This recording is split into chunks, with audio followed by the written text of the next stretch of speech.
ಮೇಘಾಲಯದ national highway ರೋಡಲ್ಲಿ ಧಾವಕಿ ಎಂಬ ಟೂರಿಸ್ಟ್ ಅಟ್ರಾಕ್ಷನ್ ಪ್ಲೇಸ್ಗೆ ಹೋಗ್ತಾ ಇದ್ದೀನಿ. ಈ ರೋಡಲ್ಲಿ ಶಾಲೆಗೆ ಹೋಗುವಂಥ ಮಕ್ಕಳನ್ನು ದಿನನಿತ್ಯದ ಕೆಲಸಗಳನ್ನು ಮಾಡಲು ಸ್ಥಳೀಯ ಜನರು ಓಡಾಡುತ್ತಿರುವುದನ್ನು ಗಮನಿಸಬಹುದು. ಮೇಘಾಲಯವು ಸಾಲು ಸಾಲು ಬೆಟ್ಟಗಳಿಂದ ಕೂಡಿದ ಆಳವಾದ ಕಣಿವೆಗಳಿಂದ ಕೂಡಿದಂತಹ ಅತಿ ದೊಡ್ಡದಾದ ಪ್ರದೇಶವಾಗಿದೆ. ಇಲ್ಲಿ ಎಲ್ಲ ಮನೆಗಳನ್ನು ಬೆಟ್ಟಗಳನ್ನು ಕೊರೆದು ಮಾಡಲಾಗಿದೆ. ಅದೇ ರೀತಿಯಾಗಿ ರೋಡ್ಗಳನ್ನು ಸಹ ಬೆಟ್ಟಗಳನ್ನು ಕೊರೆದು ಮಾಡಲಾಗಿದೆ. ಈಗ ನ್ಯಾಷನಲ್ ಹೈವೇ ರೋಡನ್ನು ವಿಸ್ತರಿಸಲು ಬಹುದೊಡ್ಡದಾದ ಕಾರ್ಯಾಚರಣೆ ನಡೆಯುತ್ತಿರುವುದರಿಂದ ಟೂರಿಸ್ಟ್ ಅಟ್ರಾಕ್ಷನ್ ಪ್ಲೇಸುಗಳಾದ ಚಿರಾಪುಂಜಿ, ಧಾವಕಿಗೆ ಹೋಗುವ ರೋಡುಗಳು ತುಂಬ ಹದಗೆಟ್ಟಿವೆ. ಈ ಕನ್ಸ್ಟ್ರಕ್ಷನ್ ನಡೆಯುತ್ತಿರುವ ರೋಡಿನಲ್ಲಿ ನಾನು ಧಾವಕಿ ಎಂಬ ಟೂರಿಸ್ಟ್ ಅಟ್ರಾಕ್ಷನ್ ಸ್ಥಳಕ್ಕೆ ಹೋಗುತ್ತಿದ್ದೇನೆ. ಈ ನನ್ನ ಒಂದು ಅನುಭವವನ್ನು ನಿಮ್ಮಲ್ಲಿ ಹಂಚಿಕೊಳ್ಳುತ್ತಿದ್ದೇನೆ. ಈ ರೋಡಲ್ಲಿ ಹೋಗ್ತಾ ಸುಸ್ತಾಗ್ಬಿಟ್ಟು ಒಂದು ಬ್ರೇಕ್ ತೊಗೊಂಡ್ವಿ, ಕಾಫಿ ಬ್ರೇಕ್. ಟೀ ತುಂಬ ಚೆನ್ನಾಗಿತ್ತು, ಲೆಮನ್ ಟೀ.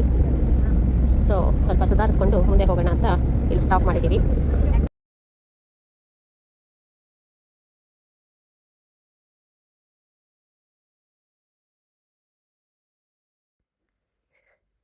ಇಲ್ಲಿ ಎಲ್ಲ ಪ್ರದೇಶಗಳು ಇಳಿಜಾರಿನಿಂದ ಕೂಡಿರುವುದರಿಂದ ಆ ಪ್ರದೇಶಗಳನ್ನು ಸ್ಟೆಪ್ಸ್ ಥರ ಮಾಡಿ ಅಲ್ಲಿ ವ್ಯವಸಾಯವನ್ನು ಮಾಡುತ್ತಾರೆ. ಕ್ಯಾಬೇಜ್, ಆಲೂಗೆಡ್ಡೆ ಮುಂತಾದ ತರಕಾರಿಗಳನ್ನು ಹೇರಳವಾಗಿ ಇಲ್ಲಿ ಬೆಳೆಯುತ್ತಾರೆ.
ಇಲ್ಲಿ ನೋಡಿ, ನ್ಯಾಷನಲ್ ಹೈವೇ ರೋಡಿನ ಕನ್ಸ್ಟ್ರಕ್ಷನ್ ವರ್ಕ್ ಹೇಗೆ ನಡೆಯುತ್ತಿದೆ ಎಂದು.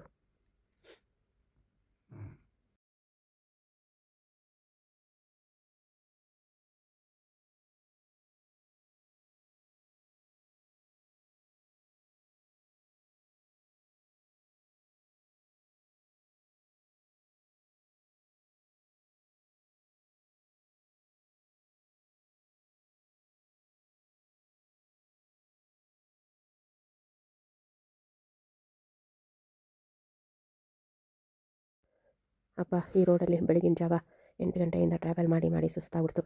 ಬನ್ನಿ ಒಂದು ಕಾಫಿ ಟೀನೂ ತೊಗೊಳ್ಳೋಣ. ಈಗ ಸಮಯ 10 ಗಂಟೆ.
ನೋಡ್ತಾ ಇದ್ದೀರಲ್ಲ ನಮ್ಮ ಪ್ರಯಾಣ ಎಷ್ಟು ಕಷ್ಟಕರವಾಗಿದೆ ಅಂತ.